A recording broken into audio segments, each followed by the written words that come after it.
Hello there, we're back together, and you're gonna love this. Now, I'm betting that you really liked paradigms. I remember when I first discovered that, I thought I was the only one that knew it. It's such a neat idea. Now we understand why we're not doing what we already know how to do. Now let me ask you something really important. Are you, or maybe a loved one, a family member, somebody that you're very close with, leaving your dreams on the table?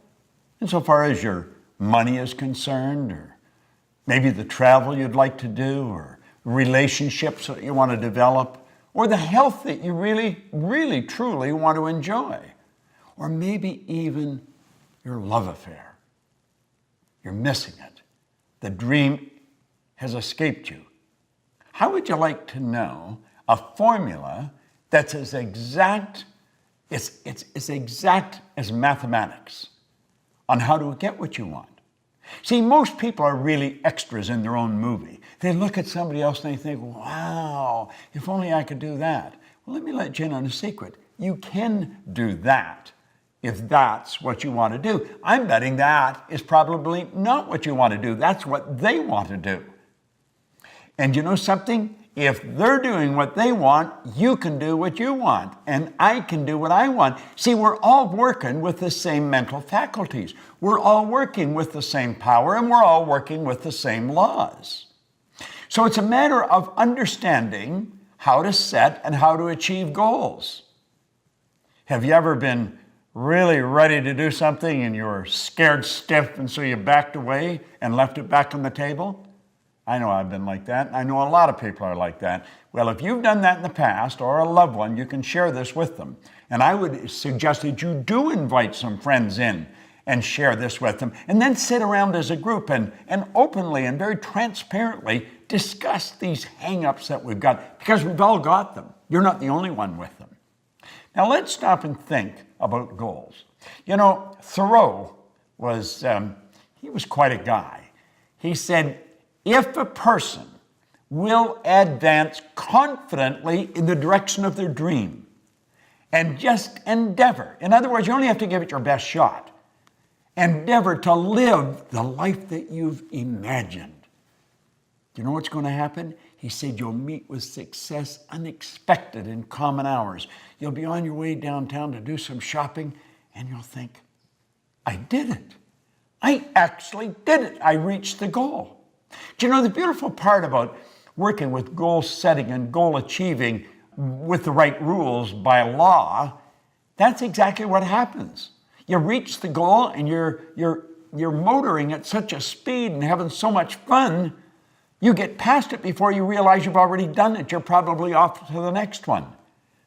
Do you know what it is? It's a habitual way to live a creative life that's fulfilling, that really leaves you inside like you've got something.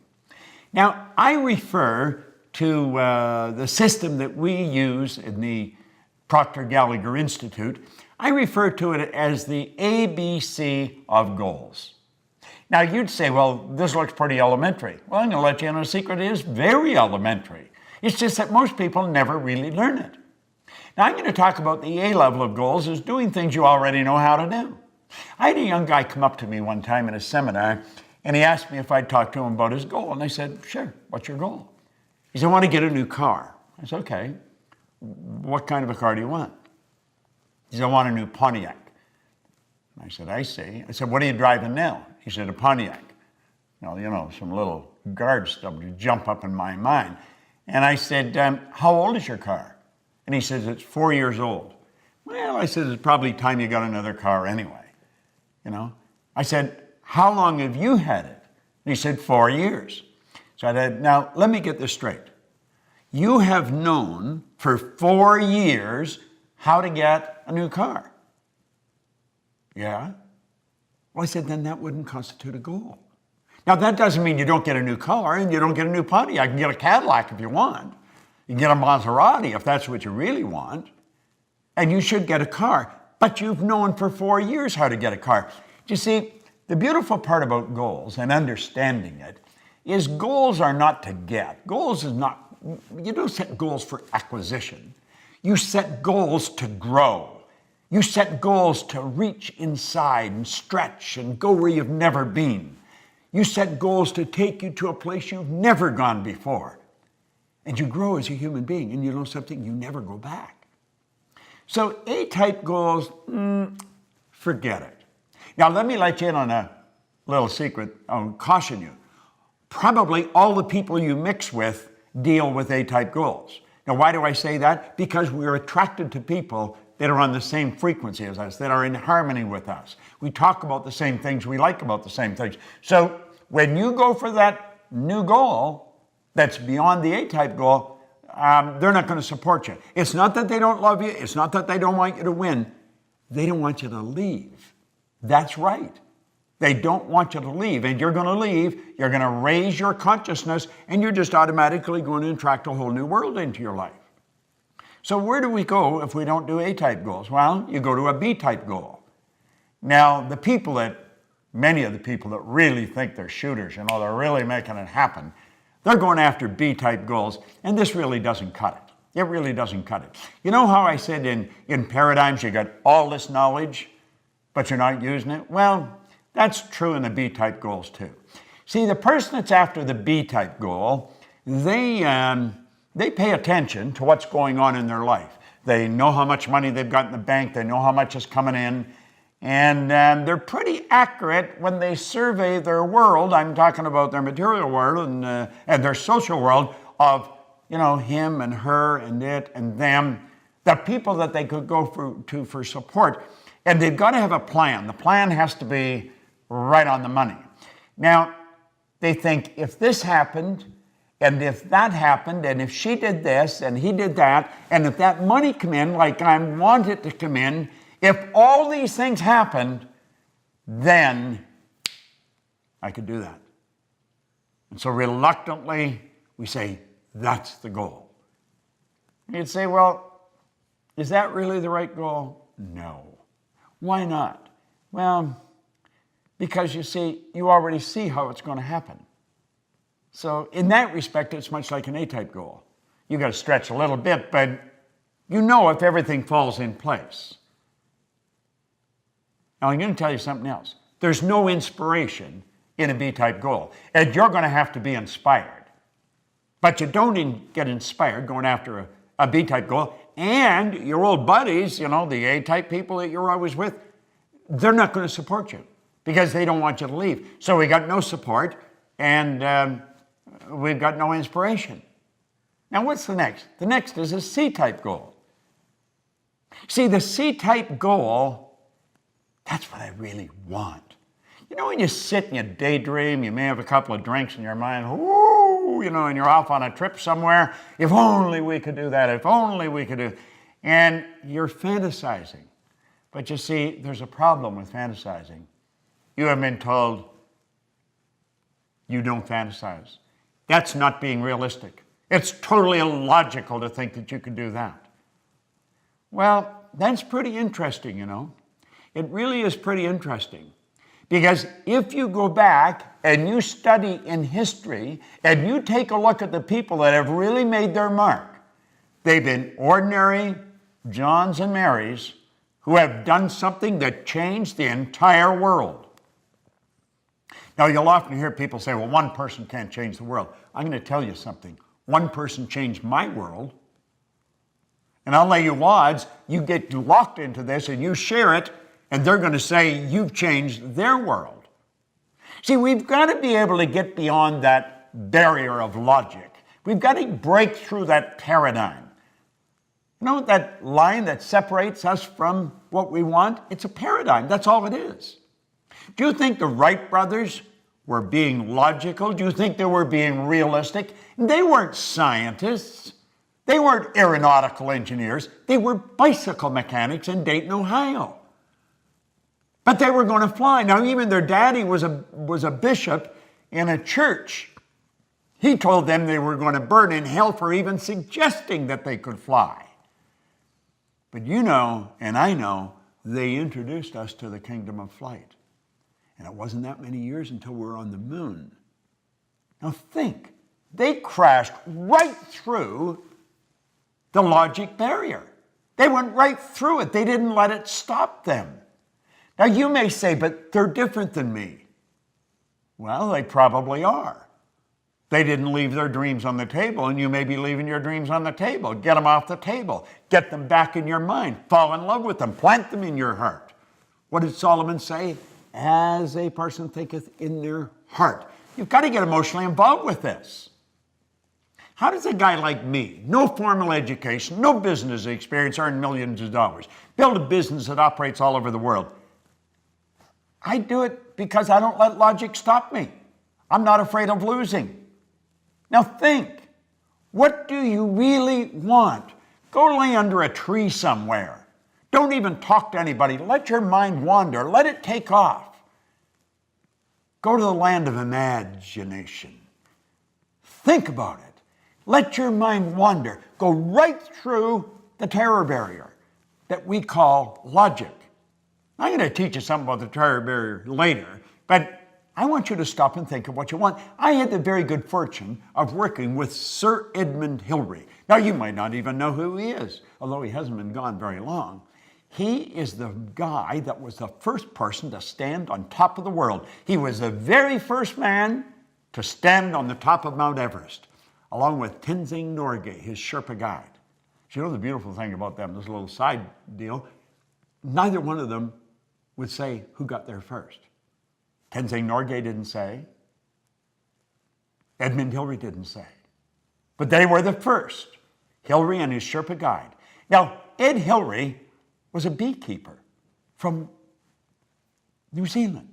He was a beekeeper down in Auckland, New Zealand. Where did he get the idea that he could do something that has never been done before? People died. There's people encased in ice up there. They're never coming down. They tried to do this. They had been trying to do this for centuries. Just like the Wright brothers, there's people trying to fly for centuries. But you know the strange thing about it? Ed Hillary went up there in 1951. He failed. He went back in 52. He failed. Now there's people around him saying, you've got to be out of your mind going back there. You're going to kill yourself. But in 1953, he stood on top of the world. Now, I had the pleasure of working with him on a couple of occasions, and the only difference in Ed Hillary and myself that I could see was in his size. He was a big man. You say, but I'm not like Hillary, and I'm not like the Wright brothers. You're exactly like them. You're exactly like them. There's a spiritual power within you that's perfect. Your spiritual DNA is perfect, and it's forever seeking expression with and through you. That's why you want things. Don't throw your wants. Don't leave your wants on the table. For goodness sake, take a run at it. Go sit down at that table. Get a pad and a pen out and start thinking, what do I really want? I want to be financially independent. That's something all thinking people want. I'm going to tell you something. When you have no money problems, you'll be amazed how much free time you have. You see, in this program, we talk about wants. We're not talking about what we think we can do, and we're not talking about what we've done in the past. We're talking about where we're going, what we're going to do. What do you want? I guarantee you, if you can describe it, if you can see it in your head, you can hold it in your hand. That's exactly the way it works. Napoleon Hill, my mentor, he said, anything the mind can conceive and believe, it can achieve. Now, you may not believe you can. I guarantee you stick with us and you keep studying what I'm sharing with you, and you'll change your beliefs. See, I found out that was one of the keys in my success. I changed my belief. See, our belief system is based upon our evaluation of something. And frequently, if we reevaluate a situation, our belief about that situation will change. There's a 3-step process for goals, goal setting and achieving. It's fantasy, theory, fact. You've got to build the fantasy. And it's okay to say, but it's just a fantasy. That's where everything starts. That's where your clothes started. You probably have synthetic fibers on. We didn't always know how to do that. The building you're in, the air conditioning, the heating system, your cell phone, your computer. The fact that I can shoot this here and you can sit there and watch it. We weren't always able to do this. Somebody fantasized. And then they turned their fantasy into a theory. See, they went from using their imagination and they began to use their reasoning factor, and they started to add thoughts to it. And they started to bring it together. And they started to give it some serious thought. It's like Hillary said, I bet I can get to the top of that mountain. Everybody's saying they're crazy. But they didn't know what he could see. He could see what they couldn't see. The Wright brothers. One was saying to the other, I see it, brother, I see it, I see us up there. And when they got up, they were only up for 14 seconds. And somebody said, yeah, but their first flight was only 14 seconds. And they said, we not only got up there, but we stayed up there for 14 seconds. See the difference in perception, in attitude? Don't listen to anybody else. The only person you want to listen to is somebody that's accomplished more than yourself and know that they're no better than you. Listen to them. Do what they tell you. I know how to win. If you can build the fantasy and you can turn it into theory, I guarantee you it'll turn into a fact. You hold the idea in your mind and it must manifest in form. That is an absolute law. The wealthiest man in the world in 1908 really started this movement that we are talking about today. Andrew Carnegie told Napoleon Hill, he said, any idea that is held in the mind, that's emphasized, that you fall in love with, that's either feared or revered, will begin at once to clothe itself in the most convenient and appropriate form available. Now, I want to share something that a lady come up on an airplane and give to me. She said, your materials really helped me. I want to give you something that's helped me, and it'll probably help you. It's a wonderful quote, and no one gets credit for it. Said, blessed are the humans who look for unseen things that are intuitive, but not yet accepted into the reality of life. The intuitive is the feeling part of you, the part that can see something nobody else can see. You see it in your mind. It's never been accepted into the reality of life by you or any of your friends or relatives or loved ones. But you can see it. You wouldn't be able to see it if you couldn't get it. Blessed are the humans who look for unseen things that are intuitive but not yet accepted into the reality of life. Now listen to what he says. They will be rewarded with knowledge and wisdom and will become the forerunners of the newest sciences on the planet. Do you know something? There has been over 1,000 people go up Mount Everest since Ed Hillary did. I get on a plane now to fly to the other side of the world, and I go to bed. That's right. I go to bed. They've even got a bed, and they give me a duvet to cover myself. And they ask me if I'd like breakfast when I wake up. God bless the Wright brothers. God bless Ed Hillary. They're no different than you or me. Don't let the fact that you don't know how to do it set the goal. In fact, if you know how to do it, it's probably no good. It's got to scare and excite you at the same time. Now, I want you to go and sit down at that table. And you pick up those dreams that you've left sitting there for a while. And you say, no more. I'm alive, I'm awake, and I'm on the move, baby. There may be no one that understands, but I understand. And you write out your goal in the present tense. I am so happy and grateful. Now that, and describe it. And I'm going to come back, and I'm going to share something with you that most people never know. I'm going to teach you about the terror barrier. And when you get that, along with the paradigms in this one, I'm going to tell you, baby, you got results that stick. Don't let it slip through your fingers. Don't leave it on the table. Claim it. It's yours. This is Bob Proctor. Thank you.